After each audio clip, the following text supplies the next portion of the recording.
আনুষ্ঠানিক, ইংরেজিতে যাকে বলে সেরিমোনিয়াল, সেটা না করে আমরা ফাংশনাল, কার্যকর করতে চাচ্ছি। এবারে প্রতিপাদ্য হচ্ছে আমার পুলিশ, আমার দেশ, বৈষম্যহীন বাংলাদেশ। এই ভাবনাটা আমরা সঞ্চারিত করতে চাই সমগ্র দেশবাসীর মনে। তারা যেন বলতে পারেন বৈষম্যহীন বাংলাদেশের এই পুলিশ আমাদের।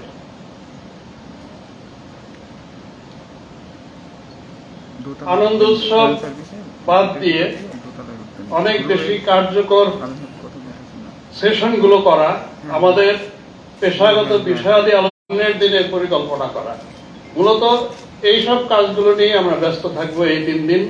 সারা দেশ থেকে আমরা মাঠ পর্যায়ে এবং আগামী দিনে তারা কি কর্ম পরিকল্পনা গ্রহণ করেছেন সেটাও শুনবো। গত 17ই মার্চ মাননীয় প্রধান উপদেষ্টা উনি মাঠ পর্যায়ের পুলিশ সুপার এবং মেট্রোপলিটন পুলিশ কমিশনার সকলকে অ্যাড্রেস করেছিলেন। সেখানে কিছু দিক নির্দেশনা ছিল। নাগরিক সমাজের সাথে একটা আলোচনা অনুষ্ঠান রেখেছি। নাগরিক সমাজের বিভিন্ন শ্রেণীর, যারা সভ্য, যারা সাংবাদিক, সাহিত্যিক, শিক্ষক অথবা ছাত্র প্রতিনিধি, ইভেন গীতিকার, ক্রীড়াবিদ, সবাইকে আমরা আমন্ত্রণ জানিয়েছি। একটা সেশনে আমরা ওনাদের কথা মুখ থেকে শুনতে চাই, পুলিশিং এর বিষয়ে তাদের ধারণা কি, তারা কি অভিজ্ঞতার সম্মুখীন হয়েছেন গত 7-8 মাসে এবং 5ই আগস্টের আগের সময়ে। আমরা আমাদের ভুল ত্রুটিগুলো তাদের কাছ থেকে শুনব, আমরা আরো কিভাবে সামনে এগোতে পারি সেগুলো তাদের কাছ থেকে শোনার জন্য আমরা আশা রাখি। আমার বক্তব্য আপাতত এখানে শেষ করছি। এখানে আসার জন্য এবং আমাকে শোনার জন্য আপনাদের সকলকে ধন্যবাদ। আমরা প্রশ্ন নিব। আপনারা যিনি প্রশ্ন করবেন আপনার নাম বলবেন এবং আপনার প্রতিষ্ঠানের নাম বলবেন। Thank you.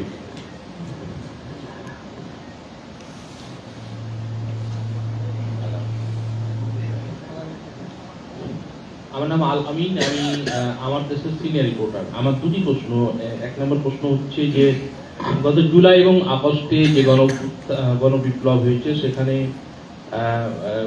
হত্যাকাণ্ডের সঙ্গে যেসব পুলিশ কর্মকর্তা পলাতক, সেসব পুলিশ কর্মকর্তাদের ফিরিয়ে আনার ব্যাপারে আপনাদের আপডেট কি তথ্য আছে এটি জানাবেন।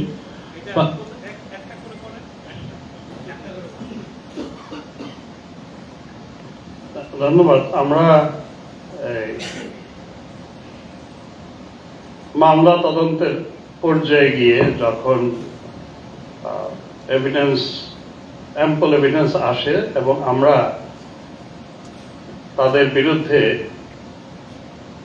দেশে যারা থাকেন তাদেরকে তো আমরা গ্রেফতারের চেষ্টা করি, আর যারা আপনি যাদের কথা বললেন যে বাইরে আছেন পলাতক, তাদের বেলায় আমাদের একটা সুবিধা আছে, আমরা ইন্টারপোলকে রিকোয়েস্ট করতে পারি যে তারা আমাদের এখানকার অপরাধমূলক কর্মকাণ্ডে জড়িত তাদেরকে আমরা ফেরত দেওয়ার জন্য রিকোয়েস্ট পাঠাই। ইন্টারপোল তাদের সমস্ত সভ্য দেশগুলোতে আমাদের এই আবেদনটা পাঠিয়ে দেয়, ওনাদের ভাষায় এটাকে রেড নোটিশ বলে, এবং এই প্রক্রিয়াটাই আমরা শুরু করেছি। আপনারা জানেন 1-2টা কেসে আমরা সেটা করেছি। ধন্যবাদ। আসসালামু আলাইকুম, আমার নাম মনিরুজ্জামান উজ্জ্বল, আমি জাগো নিউজ থেকে বলছি। এই যে সারা দেশে মামলা হচ্ছে, মামলায় রাজনৈতিক নেতাদের পাশাপাশি ব্যবসায়ী, সাংবাদিক সহ বিভিন্ন পেশার মানুষের মামলা হচ্ছে। নতুন করে গতকাল 408 জনের বিরুদ্ধে মামলা হয়েছে। আমরা অনেক সময় আপনাদের মুখ থেকে শুনি বেশিরভাগ মামলায় মিথ্যা। একটি চক্র এই মিথ্যা মামলার নামে টাকা পয়সা অনেক কাছ থেকে আদায় করছে ভয়ভীতি দেখিয়ে। বিষয়টিকে আপনি কিভাবে দেখেন? ধন্যবাদ। এটা আসলে আগে যেটা হতো যে মামলা দায়ের করা হতো কারো মৌখিক অভিযোগের মাধ্যমে, মৌখিকভাবে বলার পরে থানার ভারপ্রাপ্ত কর্মকর্তা সেটা অনুলিখন করতেন, করে ওখানে তার সই স্বাক্ষর নিতেন। সেটা লং বিফোর পাকিস্তানি আমলের সময় অথবা তারও আগে। এখন যেটা হয়েছে মোস্টলি, যেহেতু এটা হয়তোবা আমাদের শিক্ষিতের হার বেড়েছে, সবাই নিজের হাতে লিখে নিয়ে আসেন, এবং যখন একজন কমপ্লেনেন্ট, যাকে আমরা আইনের ভাষায় বাদী বলি, উনি যখন নিয়ে আসেন তখন আমাদের উপরে এটা, আমাদের আইনে এটা ইটস এ কম্পালশন, আমরা এর বাইরে যেতে পারি না। ওইটা আমাদেরকে পুলিশকে মামলা হিসেবে রুজু করতে হয়। এবং এখানে ইট ডাজন্ট ম্যাটার যে এটা সত্য না মিথ্যা, এই যাচাই করার আমার কোনো সুযোগ নেই। উনি অভিযোগ যেটা দেন সেটা আমাকে এক্স্যাক্টলি ওইটাই মামলা হিসেবে নিয়ে নিতে হয়। এরপর তদন্তে গিয়ে আমি দেখি যে আসলে কতটুকু সত্য কতটুকু মিথ্যা। সত্য অংশটুকুই আমরা তদন্তে উঠিয়ে নিয়ে আদালতের কাছে পাঠাই যে এই অপরাধটা হয়েছে।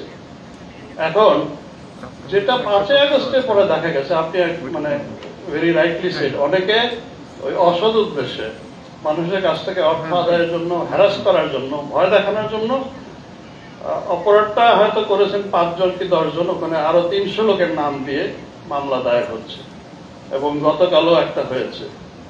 এটা আমি আপনাদের সকলকে নিশ্চিন্ত করতে পারি আপনাদের মাধ্যমে দেশবাসীকে, যে আমরা শুরু থেকে, স্বরাষ্ট্র মন্ত্রণালয়ও বলেছেন, আমি নিজে বলেছি, এবং পুলিশের সকল পর্যায়ের কর্মকর্তারা এই নির্দেশ পেয়েছেন যে নিরীহ লোককে যেন গ্রেফতার করা না হয়, নিরীহ লোককে যেন হয়রানি করা না হয়। আসলে আইনে আমাদের এই সীমাবদ্ধতাটা রয়েছে। Thank you.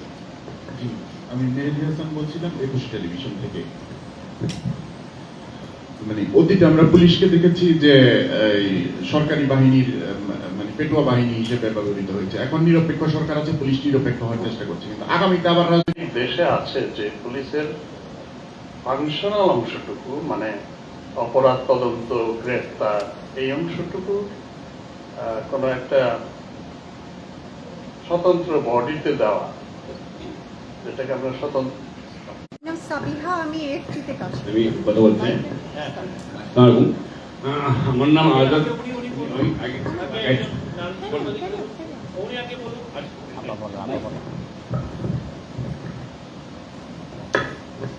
আমার নাম সাবিহা, আমি এফটিতে কাজ করি। আমার প্রশ্ন ছিল, গণ অভ্যুত্থানের পর প্রায় 10 মাস কেটে গেছে। তো যতদূর জানি পুলিশ বাহিনীর সদস্য সংখ্যা 2 লাখের মতো। তো আন্দোলনের সময় কারা আসলে গুলির নির্দেশ দিয়েছিল? আপনি বলেছিলেন দায়িত্ব গ্রহণের পর প্রথম প্রেস কনফারেন্সে যে দায় নির্ধারণের কাজ আপনারা করছেন। তো আসলে মোট কতজন এই অভ্যুত্থানে গুলি চালানোর নির্দেশ দিয়েছিল? Thank you. Thank you very much. এটা আসলে এই মুহূর্তে বলা সম্ভব নয়, এই কারণে আমি বলছি আপনাকে যে প্রতিটা মামলায় কিন্তু আমরা তদন্ত করছি, এবং প্রতিটা মামলাতেই কিন্তু ঘটনাগুলো উঠে আসছে। কেউ বলছে যে এই আমার সময় উনি বলেছিলেন, আমার সময় উনি বলেছিলেন। এখন মামলা তো প্রায় আমাদের 1500, এর মধ্যে আমার হত্যা মামলাই আছে প্রায় 600।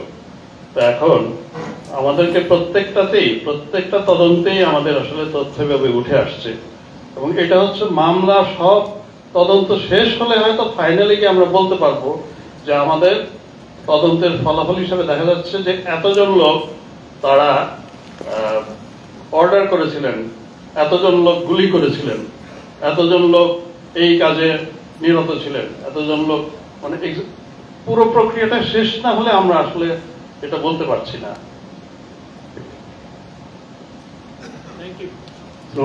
আমার নাম নাসিরউদ্দিন শেখ। আমার নাম আজাদ সালাম, আমি জনগণে কাজ করি। আপনি গণগ্রেপ্তার উপরে একটি ব্যাখ্যা এবং বক্তব্য ইতিমধ্যে দিয়েছেন। সেখানে বলা হয়েছে যে মামলা নিতে হয়, যে কোনো অভিযোগ করলে পাকিস্তান করতে শিষ্য হাতে লেখা করতে, এখন যেহেতু সবাই লিখতে পারে বিষয়। কিন্তু এখন এই যে একটি মামলা 4 শতাধিক আসামি করা হয়, এখানে হয়তো 5 জন 10 জন 20 জন একটা ভিকটিম যেহেতু আছে হইতে পারে, বাকিগুলো নিরীহ আছে। সেই নিরীহদের মেসেজ কি? তারা কি ভিকটিম হবে, সাফার করবে, তারা এখানে লোকালিটি গ্রেপ্তার শিকার হয় সেটা করবে। এবং এই মামলাগুলো যতটুকু গত 8 মাসে একটি মামলার চার্জশিট দিতে পারেনি। এই যে গণহারে মামলার তদন্তে কত সময় লাগতে পারে চার্জশিট, এবং সেক্ষেত্রে ভিকটিম কিভাবে ভিকটিম হবে তার জন্য আপনার কি ক্ষতিকর ব্যবস্থা কি রাখবেন? 211 একটা মামলা করা যায়, মিথ্যা মামলা করলে বাদীর বিরুদ্ধে পরবর্তী প্রসিকিউশন দেওয়া যায়। এই ক্ষেত্রে আপনার কি ধরনের সাপোর্ট দেবেন? Thank you.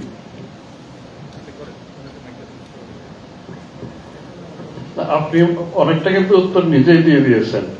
মানে বাদীর বিরুদ্ধে আমরা কিন্তু অভিযোগ দাখিল করতে পারি এই কোর্টের কাছে যে উনি মিথ্যা তথ্য দিয়েছেন, কিন্তু সেটা হতে হবে আমার তদন্তটা শেষ হওয়ার পরে। এবং আপনি আরেকটা খুব বাস্তব কথা বলেছেন, 8 মাস হয়ে গেছে, তদন্ত বেশিরভাগই শেষ হয়নি, এখনো চলমান। আমরা হত্যা মামলার হয়নি, কিন্তু অন্যান্য ধারায় মামলা যেখানে আহত হয়েছেন এরকম 2টো মামলা ঢাকা মেট্রোপলিস থেকে চার্জশিট দেওয়া হয়েছে। কিন্তু তদন্তটা আসলে তাড়াহুড়ার বিষয় নয়। আসলে আমরা 1 মাসের মধ্যে করে ফেলেন, এইটা করতে গেলে আসলে আলটিমেটলি আমরা ন্যায় বিচার নিশ্চিত করতে পারব। এই জায়গাটাতে আমাদের ধৈর্য ধরতেই হবে। আসলে আপনারা যাই বলেন না কেন, এখন যারা এইভাবে ফলসলি ইমপ্লিকেটেড হয়ে আছেন, মানে ভুল অথবা মিথ্যাভাবে তাকে আসামি হিসেবে দিয়ে দেওয়া হয়েছে, মানে উনি তো স্বাভাবিক জীবন যাপনে তার তো অসুবিধা নেই। যেহেতু আমি তদন্তকারী জানি যে এই ভদ্রলোক অপরাধী না, ওনাকে জোর করে নামটা দিয়ে দেওয়া হয়েছে, তার প্রতি তো আমার কোনো ধরনের, আমি তাকে কোনো হয়রানি করবো না, গ্রেপ্তার করবো না। আমি যদি না করি আর কে করতে পারে? যেটা হয় এই যে বাদীরা, যেটা আমরা শুনছি, তারা তাদের কাছ থেকে বলতেছে যে আপনার নামটা বাদ দিয়ে দিব, আপনি আমাকে এই সুবিধা দেন। এবং অনেকে এই এরকম যারা ফলসলি ইমপ্লিকেটেড হয়েছে, অনেকে মানে না বুঝে, ভুল বুঝে অনেকে এরকম ওই বাদী তাকে কোর্টে নিয়ে যাচ্ছে, নিয়ে গিয়ে বলতেছে যে আমি ভুলে তার নাম দিয়েছিলাম, আজকে আমি এফিডেভিট করলাম, আপনার সামনে ঘোষণা দিচ্ছি উনি এই মামলায় অভিযুক্ত না। এইভাবে স্টেটমেন্ট দিয়ে ওনাদেরকে ভুল বুঝিয়ে অনেক বাদী আছে তাদের কাছ থেকে নানান সুবিধা আদায় করছে। এই যে স্টেটমেন্ট হচ্ছে, ওইটা কিন্তু তদন্ত কার্যে এর কোনো প্রভাব নেই। বাদী যতই বলুন যে উনি নাই এবং উনি আছে, বাদীর ওই কথা কোর্টে ওই সময় আসলে আর কার্যকরী হবে না। তদন্ত প্রতিবেদন যতক্ষণ পর্যন্ত না যাবে কোর্টে, ততক্ষণ পর্যন্ত বাদীর এই ধরনের স্টেটমেন্ট আমাদের তদন্তে কোনো ধরনের ইফেক্ট ফেলবে না। অনেকে ভুল করে ওটাতে যাচ্ছেন, এই জায়গাটায় আমরা প্রোটেকশন আসলে দিতে পারছি না। আপনাদের মাধ্যমে সবাইকে যদি আশ্বস্ত করতে পারি, অথবা যে এরকম ভুল পথে কেউ যাবেন না, এইভাবে মানে প্রতারিত হয়ে কেউ গিয়ে কাউকে টাকা পয়সা দিবেন না, এগুলোতে যাবেন না। যদি অসুবিধায় পড়েন পুলিশের কাছে আসেন, আমাদেরকে জানান যে আমি জড়িত না, আমাকে যেন গ্রেফতার করানো হয়, আমাকে হয়রানি করানো হয়। আমরা সব সময় এই চেষ্টা করছি, আমি পার্সোনালি এই চেষ্টাটা করছি। আমি অনেক সময় নিজে ফোন করে থানায় জিজ্ঞাসা করি যে এই লোকটা আমার কাছে আসছে, ওনাকে কি আপনারা ধরার জন্য ইয়ে করছিলেন? আমরা এইটুকুই করতে পারছি আসলে। Thank you. আসসালামু আলাইকুম, আমার নাম জিএম তসলিম, আমি এটিএম বাংলার চিফ আইজিপি মহোদয়ের কাছে আমার একটা প্রশ্ন, সেটা হচ্ছে আপনি যখন দায়িত্ব নিয়েছিলেন আইজিপি, তখন বাংলাদেশ পুলিশের সার্বিক অবস্থা ছিল তখন একটা ট্রমার মধ্যে, তখন যানবাহন অপ্রতুলতা সহ নানা রকম প্রতিবন্ধকতা ছিল। এই কয়েক মাস আপনার ডে বাই ডে অনেকটা আমাদের দেশের আইন শৃঙ্খলা পরিস্থিতি অনেকটা ভালো। আমার প্রশ্ন হচ্ছে, এখন যানবাহনের অপ্রতুলতা রয়েছে কিনা, আর পরিপূর্ণ সক্ষমতা আইন শৃঙ্খলা পরিস্থিতি নিয়ন্ত্রণে আপনার কতদিন সময় লাগতে পারে একটা ভালো অবস্থা দেখতে? ধন্যবাদ। Thank you. আমাদের যানবাহন একটিও বাড়েনি, কিন্তু সরকারি প্রক্রিয়াগুলো একটু সময় লাগে।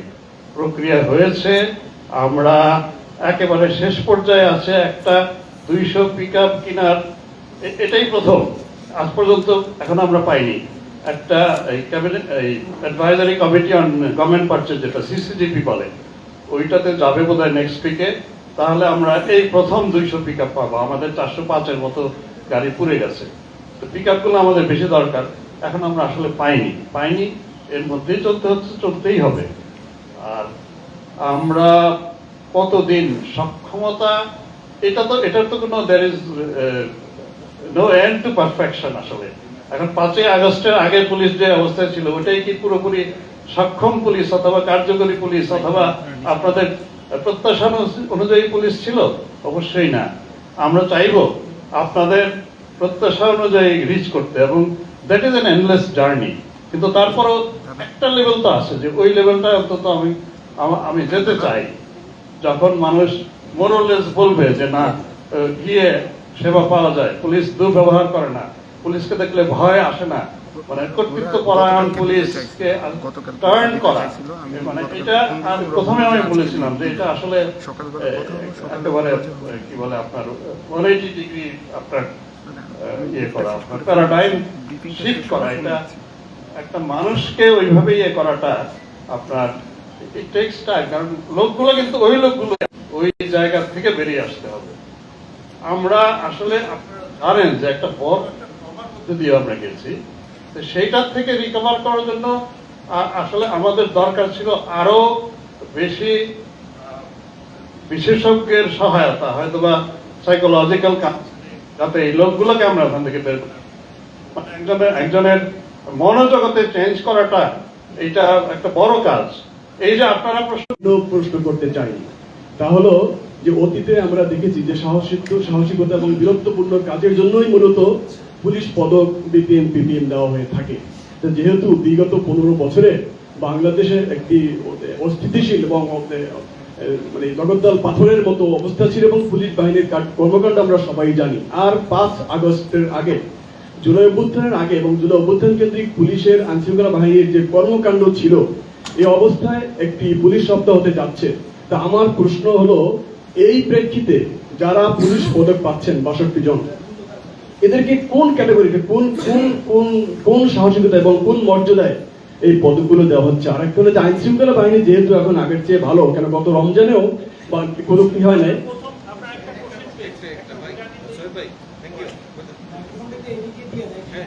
Thank you. আমরা 62 জনের মধ্যে একটু ক্যাটাগরি আছে, কিছু আছে